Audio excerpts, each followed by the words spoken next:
Culture is a stupid word and it means nothing. You often might get made a leader because you're shit hot at delivery. But actually, you should be employing people better than you. Remember a good time in, say, British politics, and a lot of people... I know. Oh my God, everything's on fire, change everything immediately.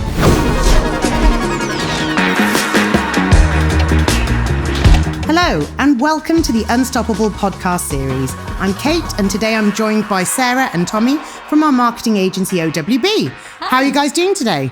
Yeah. Oh, really good, thank you. Amazing. Yourself? I'm all right, yeah, full of coffee and ready to go. Oh, amazing. Thank you for having us. Today, we're going to be exploring some of the modern leadership challenges facing organizations and individuals today. And I really just want to get your thoughts to start with around the fact that we know a lot of leaders become leaders in organizations because of great operational delivery or longevity in a business. And yet they're expected to be great leaders without that managerial performance. So why do you think that's such a challenge? Most leaders find themselves in the roles because of their time served, their acumen, their expertise at actually doing the craft, doing the job. And sometimes what they undervalue or underserved by is the skills and tools necessary. And it's one of the main things we focus at OWB is, what is Batman without his bat belt? And what is being a leader or a manager without the necessary comms tools? And that might be training programs, it might be building brand, tone of voice, it might be tactical campaigns or campaigns that need to run for 2, 3, 4, 5 years. These are all the tools that a leader needs, and they need training in how they're deployed, and they need a solid understanding and a trusted partner in sharing and crafting them. So I think for leaders, whilst they might find themselves leading by happenstance, having good, concerted, impartial advice and the support from people that do it all the time, it's a really game-changing step for them in getting to the next level. And you think that that's about training then? I think it is to an extent, because a lot of people, you're right, will be stepping up into management or leadership roles because they're great at their role, and that's fantastic. But actually, it doesn't mean you have those prerequisite skills to be a leader. Some people might naturally have empathy, which is obviously what Tommy was talking about. But for a lot of people, they need that bit of training to support their teams to be able to then become great teams. It's not just something that is naturally going to happen. So I think there's a lot around certain things that they have to have in place. They need to make sure they've got a clear purpose. They need to have a clear strategy, but also to then support and facilitate their teams and able to deliver that. Because if not, and you've got challenges and barriers in front of you, that's a really easy step to becoming demotivated. And that isn't something people necessarily just know without a bit of training and support. So do you think that's about investment then as well? Like, making sure that you're investing in yourself as a leader, not just investing in, because I think there's a lot of, when it comes to thinking about your teams and team development, a lot of money is put into training your team, but actually how much is being put back into you as a leader? I think it's important to remember that being a leader is also terrifying in that there is pressure on you.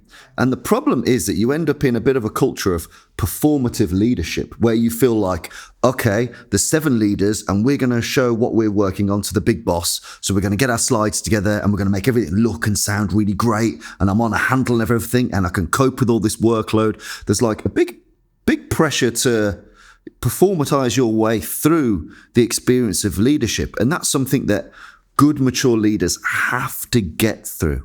And that's where the training, the skills development, the honesty has to come in. That honest reflection of yourself as a leader. Am I doing this to look good, or am I doing this to solve a problem and to change lives? But never underestimate the immense pressure on a leader to look like they're succeeding. And I guess the beauty of that now is that actually you can measure how good you're looking, in effect. If you're auditing your channels, if you're auditing your comms, if you're auditing your brand, if you are looking at sort of data and insight internally, then you actually can temperature check how good as a leader you are looking these days. And there's a number of tools that we use regularly with our clients that can actually show where they are, or if there's a gap between where they feel they need to get to for their brand, their business to look that bit stronger, for them to look even better. That's about expectations then, isn't it? The expectations of leadership roles has really changed, I think, over the last few years. And it's thinking about that, how leadership is looked at from both the perspective of those above them and below them. And so what do you think what are the qualities that really matter in a good leader today? So there's a nice framework which we take people through as part of our presentation. There's kind of a 7-step stage of different qualities that help you to create high-performing teams. And there's things around creating kind of psychological safety, and a lot of that is around trust and open communication. So we actually use a book here at DRP called Radical Candor, and that is very much around allowing a safe space for your teams to be able to be honest and open in their communication, but also you making sure that you're delivering feedback to them when they're doing things that maybe aren't quite right or aren't quite meeting what you need and not helping to reach your objectives and your strategy, but being able to do that in a supportive and open and honest way rather than just letting them fumble on but really being not very happy with what they're doing. So it's a bit like I was saying earlier about removing those barriers to enable people to actually meet your purpose and meet your strategy. So I've actually got quite a good example from a construction client that we worked with that was having some challenge around their brand, and the fact that complication had come into some of their messaging, the way that the organisation had grown, it had got quite fragmented and wasn't very joined up. That was then causing challenges for their teams to actually be able to kind of deliver on their own roles because they were finding it difficult to know what were the things to focus on and what weren't. So we did a big audit piece, and we looked at how to really kind of rationalise and simplify how their brand looked and felt, and that made a real difference then to how their teams were able to get behind it and deliver, and created that bit of clarity. So those are all the types of things as a leader you kind of really need to be providing and focusing on for your teams. I think radical candor is one of those things that is quite a phrase right now for within businesses. But from a leadership perspective, I can imagine it's just so challenging to find the right way to be really honest with people, and not just go, you're just terrible at your job, it's time for you to go. I mean, that is candid, but perhaps not the most supportive. Yeah. It is difficult because honesty is very scary. Again, like if you were to ask yourself as a leader, if I could read the minds of the people I lead, would I be happy with what I hear? And I think if you can look yourself in the mirror and say, yeah, I think I would be mostly happy. If I could read minds for a day, I would be mostly happy. You're probably doing the right thing. Some people will not be out there, but I think taking the time to reflect on it, being less certain in yourself as a leader is sometimes a good thing. Saying like, could I do it better? How could I do it better?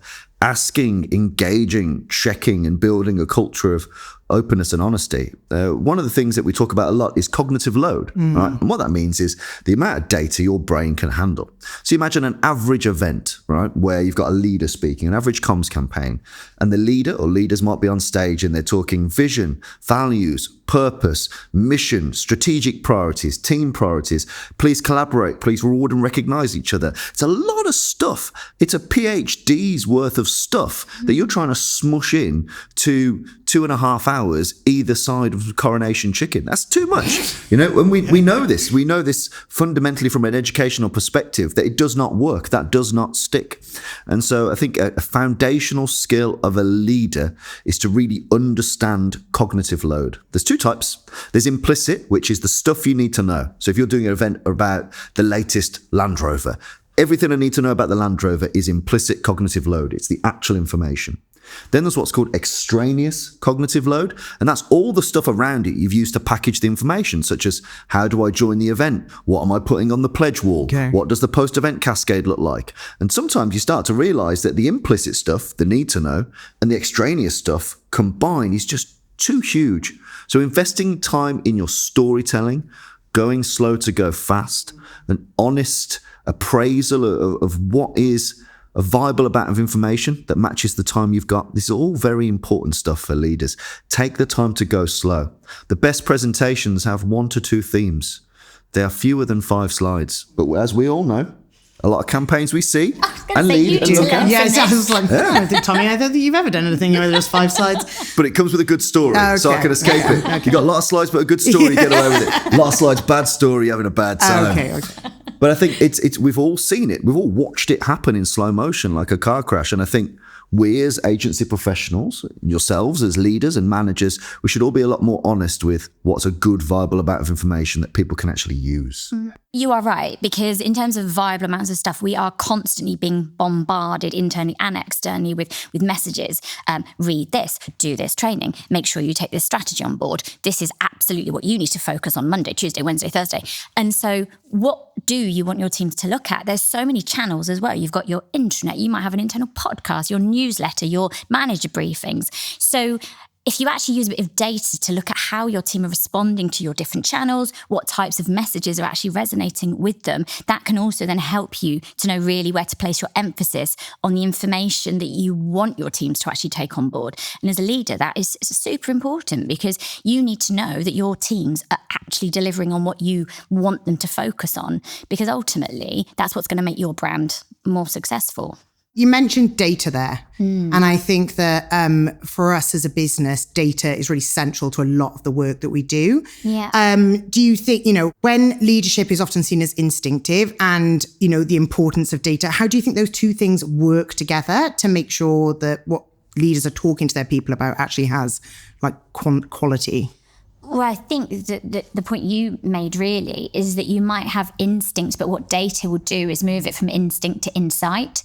And I think, that really ties into the communication piece as well. Because if you know where your team are at, if you're actually looking at data, whether that's kind of listening groups, whether you are looking at kind of survey results, whether you're having sort of small huddles and taking themes out of them, you can start to take a bit of a temperature check around how your teams are feeling. But how honest do you think that data sometimes is? Because I think that can be one of the challenges for leaders, is that the data that they're getting from their teams isn't always honest data or true data. No one is honest in these things. The honest answer is no one is honest, and that's why it has to be cumulative. Like Sarah was saying, it has to come from several. You can't just rely on the survey you did. Okay, it has to be the many and it's parts. the patterns and the trends that you start to see, because you're right. You might get one piece of data that says things are absolutely awful, and then as a leader you're like, oh my God, everything's on fire, change everything immediately. But if you've taken it from one source of data, like anything that we do really in terms of comms, if you just take it from